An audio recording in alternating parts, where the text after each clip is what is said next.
Box office దగ్గర నటసింహం నందమూరి బాలకృష్ణ నటించిన latest movie Daaku Maharaj sensational openings తో బాక్సాఫీస్ దగ్గర మాస్ రచ్చ చేసింది. బాలయ్య కెరీర్ లోనే ది బెస్ట్ ఓపెనింగ్స్ ని నమోదు చేసి ఊచకోత కోసిన ఈ సినిమా రెండవ రోజు బాక్సాఫీస్ దగ్గర మరోసారి దుమ్ము లేపే కలెక్షన్లను సొంతం చేసుకుని రచ్చ చేసింది. 8 నుండి 9 కోట్ల రేంజ్ దాకా షేర్ అందుకోవడం ఖాయం అనుకున్న అంచనాలను మించిపోయిన సినిమా ఏకంగా 9.61 కోట్ల రేంజ్ లో షేర్ అందుకుని బాలయ్య కెరీర్ బెస్ట్ రికార్డును రెండవ రోజు గాను నమోదు చేసింది. బాలయ్య నటించిన రీసెంట్ మూవీస్ లో అఖండ సినిమా రెండవ రోజు 6.83 కోట్ల షేర్ అందుకుంటే తర్వాత చేసిన వీరసింహారెడ్డి 5.25 కోట్ల షేర్ ను సాధించింది.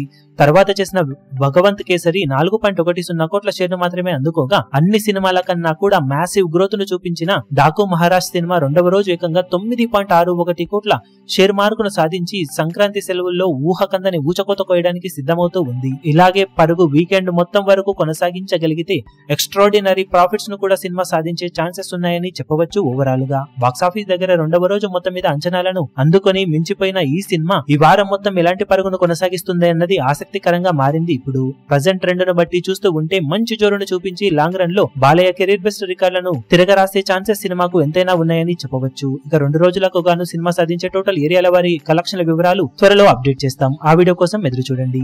ఈ వీడియో మీకు నచ్చినట్లయితే లైక్ చేయండి, షేర్ చేయండి, ఛానల్ ను సబ్స్క్రైబ్ చేయడం మాత్రం మరవకండి. ఏ చిన్న అప్డేట్ ను మిస్ అవ్వకూడదు అనుకుంటే బెల్ ఐకాన్ ను ప్రెస్ చేయండి.